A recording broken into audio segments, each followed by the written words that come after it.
खुलुमबाय आं सिबिरानि ब्रह्म गोजोन फुंबिलिनि बयनिसिमबो गाहाम हामलायनायखौ जासिहरनाय थाबाय आसा खालामो नोंथांमोना गासिबो मोजाङैनो दङ नोंथांमोननि थाखाय आं गोदान मोनसे भिडिअ लानानै फैबावबाय अननानै भिडिअखौ जोबजासिम नायलांदो बिस गोनां बुट मोनजाफ्रांनानै 63 बर' सुबुंफोरा गोब्राब बेरामाव गोग्लैनो गोनां जादों बिस गोनां बुट मोनजाफ्रांनानै गोब्राब बेरामाव गोग्लैनांनाय जाथाया बे गिबि खेब नङा गोबां सुबुंफोरानो गोबां समाव बिस गोनां बुट मोनजाफ्रांनानै खैफोदाव गोग्लैनो गोनां जानायखौ नुनो मोननाय जादों थिग बेबायदिनो बाक्सा जिल्लानि बागानपारायावबो बिस गोनां बुट मोनजाफ्रांनानै हौवा हिन्जाव आरो गथ' गथाय गोब्राब बेरामाव गोग्लैनो गोनां जादों फोरमायथिनाय बायदिब्ला बाक्सा जिल्लानि बागानपारा ओनसोलनि बाथाबारि गामिनि थागिबि बिष्णु दैमारिया साखा खब्रै गारि बायनायनि थाखाय फुजा होदोंमोन आरो फुजायाव होनाय बुटखौ जानायनि उनावनो हिन्जाव हौवा गथ' गथाय गासैबो खिनाय गोबानाय उदै सानाय खर' सानाय आरो लोमजानाय बेरामाव गोग्लैनो गोनां जादों जाथाय जानायनि उनाव फाहामथायनि थाखाय जायगानिनो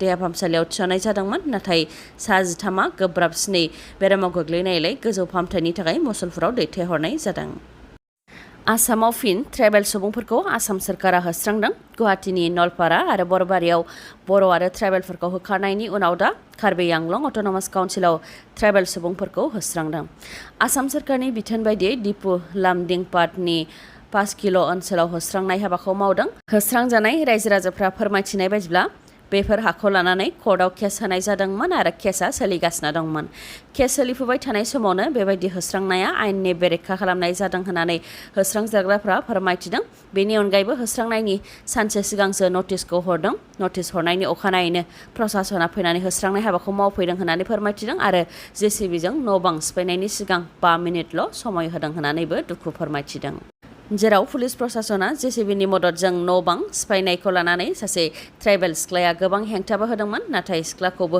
बुद्रु बुद्रा खालामनायखौसो नुनो मोननाय जादों आसाम सोरखारनिफ्राय होस्रांनो फैनायखौ लानानै ओनसोलनि रायजो राजाफ्रा स्ल'गान होनानैबो गोबां खुद्रिदोंमोन नाथाय रायजो राजाफोरनि फारसे जेबो गोसो होआलासे होस्रांनाय हाबाखौ मावदों प्रसासना मणिपुरनि ननै जिल्लायाव हा गिसिगानायजों दासिम आसामनि 7नि जिउ खहा जाबाय 7खौ रैखा खालामनो हानाय जादों आरो 63 गोमानानै दं जिउ गोमानाय 7नि मादाव 6आनो मरिगावनि जायनि थाखाय मरिगावआव मोनसे दुखुनांथाव थासारि सोमजिदों आसामनिफ्राय गोमानाय 63खौ लामा नायनानै दं न'खरनि सोद्रोमाफ्रा सोरनिबा फिसाया बिफा फैफिननायखौ नेनानै दं आरो सोरनिबा बिमा बिफा आरो बिसियाबो गाव गावनि आंगोखौ नेनानै दङ गोथां एबा गोथैयानो जायाथों मानो आसामाव देहाखौ लाबोनो थाखाय आसाम सोरखारखौ खावलायहरदों बिथांमोनहा मख'नो गोनांदि मणिपुरनि ननै जिल्लायाव गेदेर हा गिसिगानाय जाथाय जादों जायजों दासिमबो गोबां सुबुंफोरानो हाजों फबसिनजानानै दङ अखा हाबाय थानायनि थाखाय हाब्रु जानायलाय मेसिननि मददजोंबो हाखौ जावखांनानै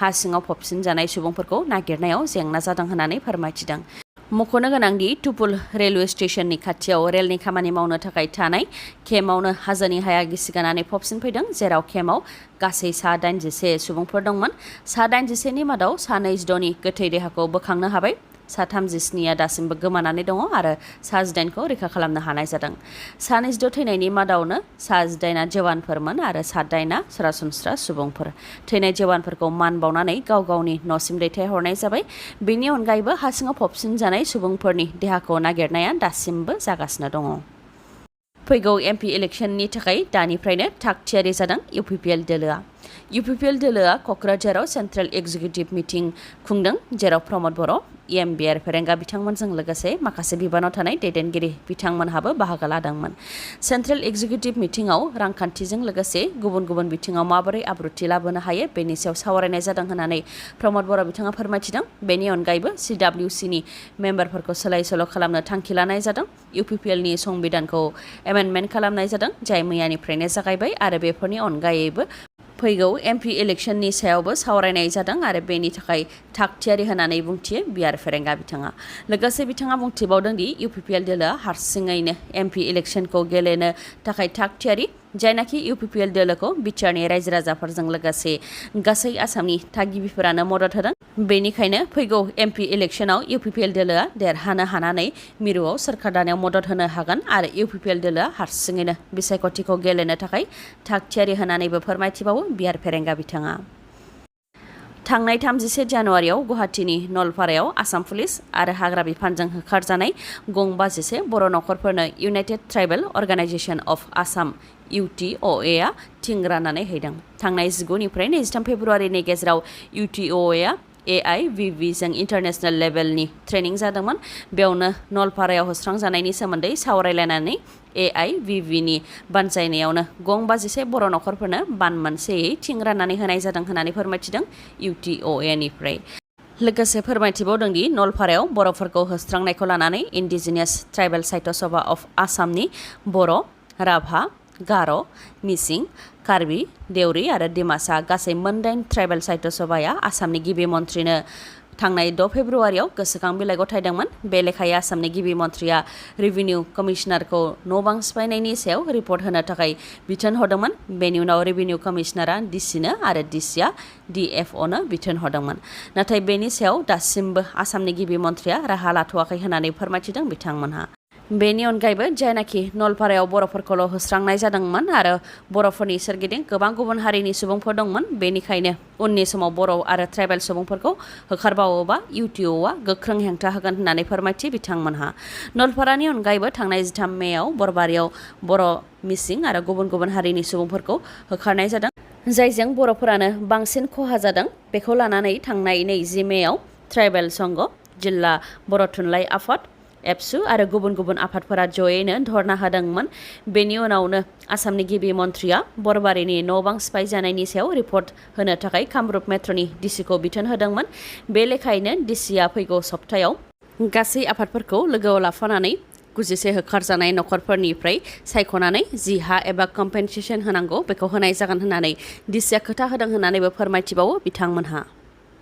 गंसे ट्राक आरो मटर साइकेलनि गेजेराव गोख्रों सौग्रावलायनायाव 2 बर' सुबुङा गोब्राबै जोखोम जादों।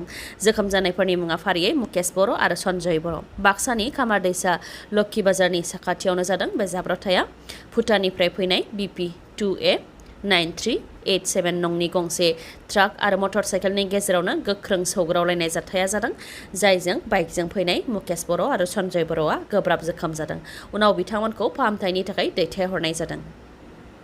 अरां नेशनेल पार्क एन्ड टाइगार रिजार्भआव सासे सन्देह खालामजानाय फलानखौ गावथारदों हाग्रा बिफाना। जाथायनि सायाव मंगलदैनि वाइल्ड लाइफ डिभिजननि DFO प्रदीप्त बर'आ बिथाङा फोरमायथिनाय बायदिब्ला काचौमारी आरो चन्दनपुर एन्टि पचिं केम्पनि पेट्रलिं हान्जाया फुंनि 2:30 रिंगायाव गुबुन साननि बायदि पेट्रलिं होगासिनो दंमोन। बेयावनो माखासे सुबुंफोरखौ हाग्रायाव नुदोंमोन आरो थाथ'नो थाखाय बिथोन होदोंमोन। नाथाय सुबुंफोरा थाथ'आलासे हाग्रा बिफाननि सायाव गुलि गावदों। उनाव हाग्रा बिफानाबो सुबुंफोरनि सायाव गुलि गावफिनदों।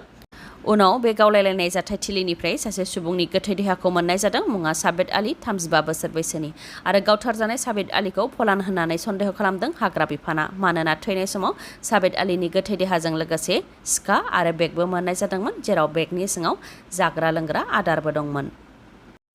22 नं खख्लाबारि बियाबनि MCLA मन्टु बर'आ मैया समायखिराखौ लाबाय। बाक्सा जिल्लानि 22 नं खख्लाबारि बियाबनि उफ्रा बिसायख'थियाव UPPL दोलोनिफ्राय देरहासार जानो हानाय MCLA मन्टु बर'आ मैया MCLA महरै समायखिराखौ लाबाय।